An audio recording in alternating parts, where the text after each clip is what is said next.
Estúdios, apartamentos com ITBI, registro grátis. Acesse grupocalas.com.br e confira. Realização Calas. Cenário Brasil, com Fernando Schiller. Às 8h57, hoje, o Supremo Tribunal Federal retoma os trabalhos depois do recesso de carnaval e na pauta do Supremo, entre algumas outras possíveis decisões, a retomada do julgamento sobre o fundo eleitoral para 2022, o fundão que está sendo contestado por partidos políticos.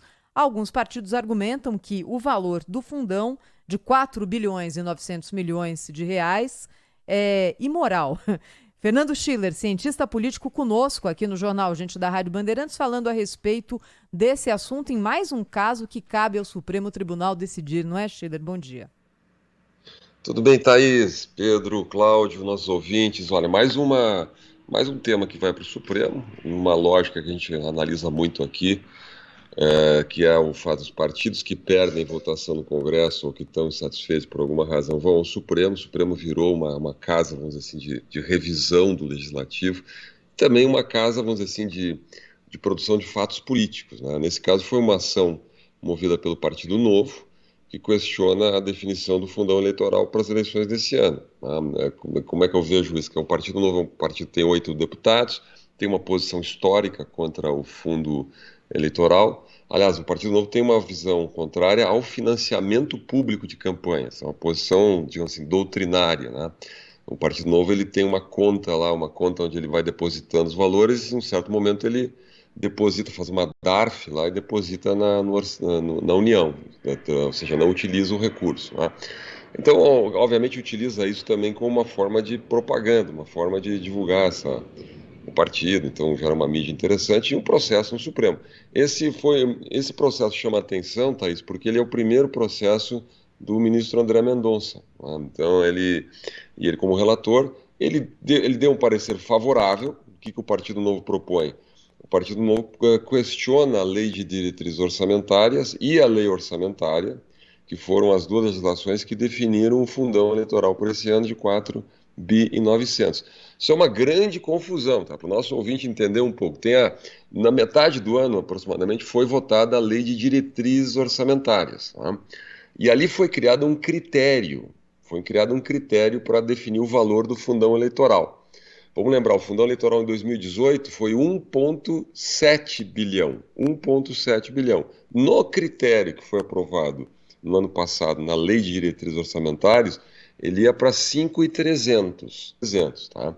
Qual é esse critério? Basicamente o recurso designado pela Justiça Eleitoral, né, o do TSE brasileiro, mais 2 anos, 25% da reserva orçamentária para emendas de bancada, tá? Então é uma fórmula de cálculo que o Congresso criou, mas claro, quando cria a fórmula de cálculo, né, já tem como foco o valor final. Eu perguntei para muita gente, tentei entender por que esses critérios, né?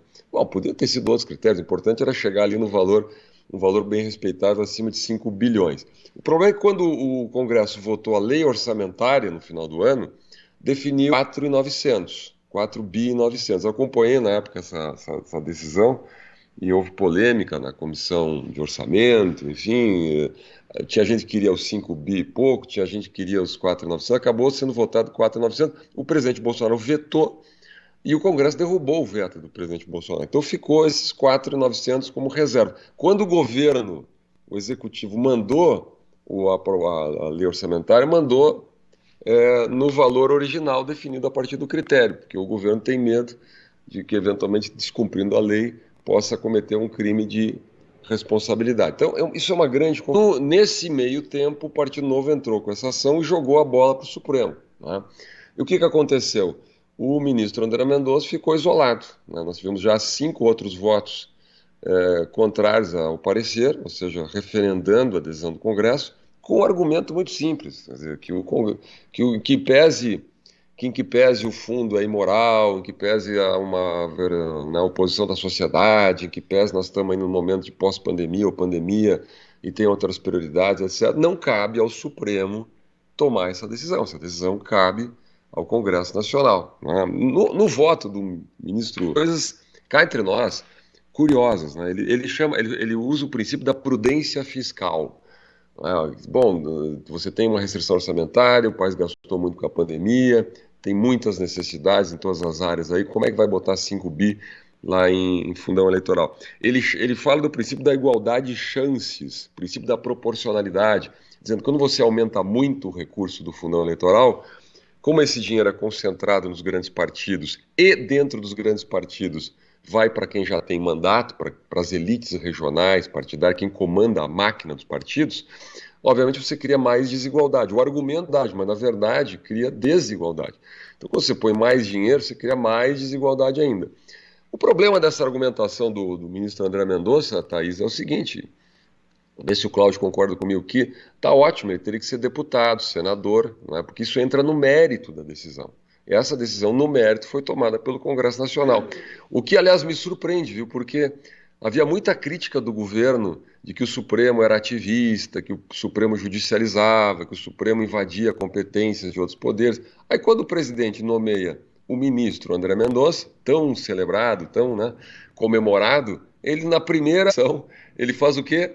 Judicialização, intervém numa decisão que obviamente, claramente de competência do Congresso Nacional. A gente pode discordar dela, mas o procurador Augusto Aras foi nessa mesma linha, dizendo, olha, eu posso até discordar, mas eu não sou deputado, etc.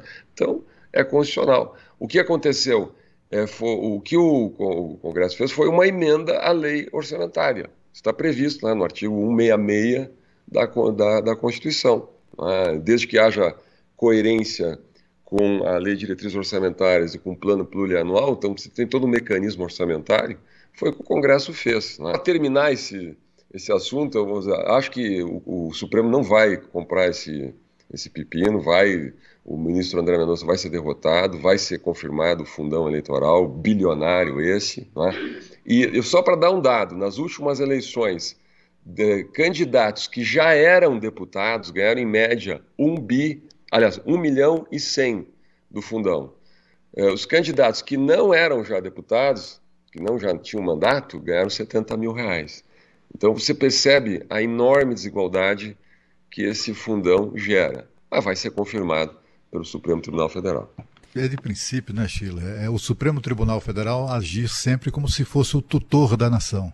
Né? Esse tipo de ação, por exemplo, não era para estar sendo apreciada nem no mérito, nem liminarmente pelo Supremo Tribunal Federal.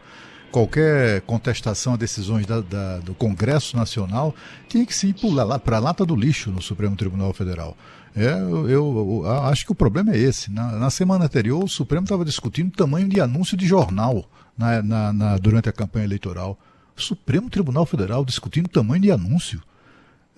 Chegou a esse nível de interferência na vida nacional, no Congresso, na legislação eleitoral. A Suprema Corte e o TSE legislam a cada eleição, eles criam uma legislação nova. Isso é absolutamente inconstitucional, isso sim, uma violência ao texto constitucional. Acho que o problema é uma questão de princípio. O Supremo poderia muito bem, apesar de provocado, olha, essa é uma questão vai para o arquivo, porque essa é uma questão que compete a um outro poder e não ao poder judiciário. E olha, eu agradeço aqui ao Fernando Schiller, cientista político, nosso analista dos assuntos internos, que